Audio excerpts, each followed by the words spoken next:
Welcome to Midway Minute, everybody. My name is Scott Koral. He is Kevin Kaduk. Wait. What are you wearing?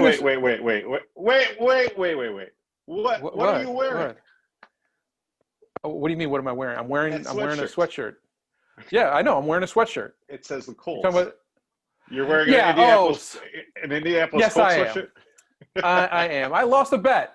I was thoroughly confident in Nick Foles today, and needless to say, that was the wrong move.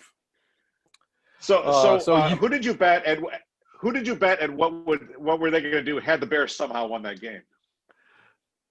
I bet a friend of mine in New York, and he was going to have to flaunt Bears stuff all week. So, all right. This was my punishment because this gets to be seen by everybody. I guess we'll soldier ahead. We're gonna do our instant grades here for the first Bears loss of the season. Colts 19, Bears 11. Not a lot of great stuff to write home about. I don't know if there's anything to write home about. Do you have a single positive grade in that stack there for anybody? Yes, but it's a wild card. So do you want to start with it or do you want to end with it? Let's just do some positives here. Okay. What do you grade the defense? What do you think the defense should get? I thought that they were a solid B. I was going to say the same thing. Yeah, if you came in, if I told you at noon today that the Phillip Rivers would only throw for 190 yards and 1 touchdown, Jonathan Taylor would only average 4 yards a carry and 68 yards, you'd feel pretty good about yourself, right? 19 points isn't great, but again, that should be enough to win. And this actually kind of feels like the story of the Bears the last 4 or 5 years. Defense did just enough to win, but that offense was nowhere to be found. Well, this was a day where I think if you wanted to start the fire Ryan Pace chants, today was a perfect example where you could use that and be absolutely okay with it. I mean, in the grand scheme of things, you hired Matt Nagy, who I think today had very poor play calling, didn't allow Nick Foles to either be Nick Foles or do things in Matt Nagy's way of thinking. Yeah. Everything was wrong. Everything. So you have a new quarterback who, was supposed to be the savior. Did anything look different to you? Anything? Nothing looked different. And I thought, like, if you're Mitch Trubisky, you're sitting there and saying, well, maybe it wasn't all my fault. But if you, in addition to the quarterbacks, you had an offensive line that's supposed to be revamped, looked terrible. Cole Kmet still has 1 catch over 4 games. He was supposed to revolutionize the defense. Jimmy Graham was nowhere to be found. Robert Quinn is nowhere to be found. So, yeah, when you're talking about Ryan Pace, and obviously it's a story with the McCaskies, his job is probably a little bit more safe than maybe under different ownership groups. But, they're 3-1, could be 0-4, maybe 2-2, maybe 1-3. But this thing could go south quickly. Well, here's another thing. Not only did you just lose to the Colts in pretty much embarrassing fashion, I mean, you got outgained, outplayed, and outclassed today. You're now going up on Thursday, short week, against the Tampa Bay Buccaneers and Tom Brady. You think that today's effort, right? You think that today's effort is going to go well against that? No way. Right. No.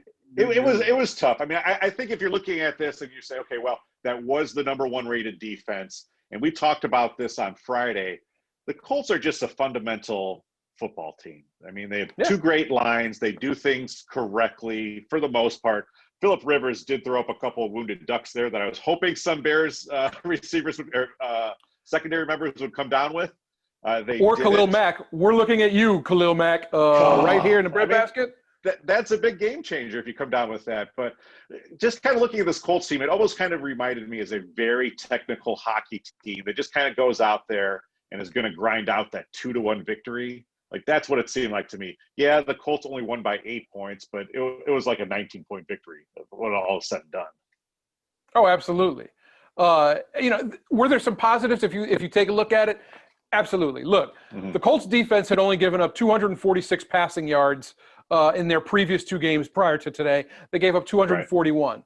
Now, granted, some of that was in garbage time, but still, that means that this was the best, offense maybe that they had played against. In terms of defensively, they had outscored teams, 68-23 in the previous 2 games.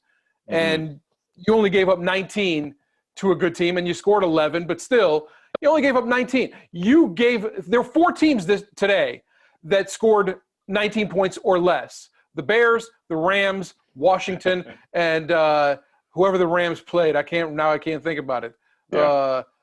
But all those teams, except for the Rams, because that game, one of the 2 teams had to win.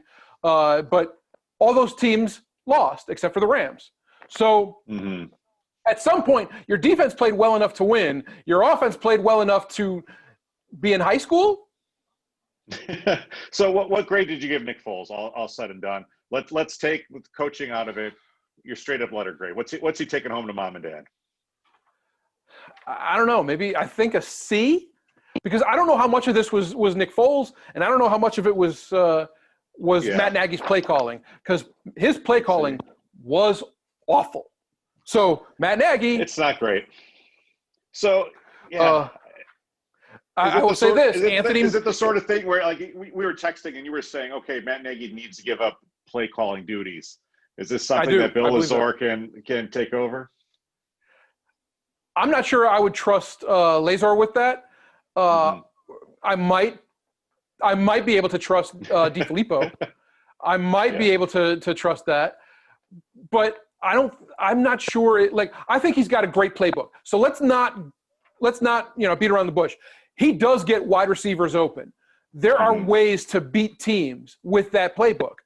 The problem is I don't think he knows how to call plays, and I think that's where the struggle is. And granted, offensive line didn't help today. Wide receivers didn't help today. Anthony Miller. Oh, God, yeah. Darnell Mooney had a big catch. I like that. But, Anthony Miller is a total zero, right? He makes great plays. He's had some great games, but he's just a ghost. He comes and goes, and that's just not going to cut it, especially in this offense. I think just looking at this, it's just concerning. You don't want to say, everyone jump off because of one loss. But you look at what's coming up. Tom Brady, the Saints. You still got the Packers twice. You have the Titans. These are all places that have better coaches than the Bears, that have better personnel than the Bears. And if this was the Bears' first big test, I mean, it was an F. So. Yeah, I think that's, like I said, Ryan Pace needs to answer a lot of questions here, because if you go down the line, man for man, on especially the offensive side of the ball, you have an offensive coach in Matt Nagy. You go for man, starters, some backups. Is there anybody on the Bears that you would take ahead of anybody on the Colts? Anyone? I'm not saying defense. Both defenses are great, so I'm not going to that's a wash. But offensively, there's not one guy on the Bears that I could say, he is definitely going to win a matchup against the other guy. Watching DeForest Buckner was like, man, I missed primetime Julius Peppers, right? that was fun when we had him. I don't know that the Bears have a player like that right now. Obviously DeForest Buckner is all world, but it's tough. Let me ask you this. So I kind of felt like if Soldier Field is packed, that's maybe a little bit different game. You got Phillip Rivers. You can get into his head. Maybe he does throw more of a bone-breaking interception. Now, obviously, I think the Bears benefited from no fans against the Falcons last week, but I think that's a different game if Soldier Field is rocking. I mean, maybe, but I will say this: if there was one A to be given to the Bears, just one. Whoever runs the Bears music department, that soundtrack, I'm telling you, that was the one. Man, I'm telling you, they played Mobb Deep's Shook Ones, a little DMX. I was hyped. I'm not sure if the rest of the Bears were, but I was hyped. All right. Well, I like that. We started on a positive. We ended on a positive. Hopefully the Bears somehow take that good juju into into Thursday. We will be back here on Thursday with a preview of that Buccaneers game. In the meantime, make sure you subscribe to Midway Minute at midwayminute.win, the best Chicago sports newsletter in your inbox every single morning. I'm Kaduk. That is Colts superfan Scott Koral, and we will see you next time.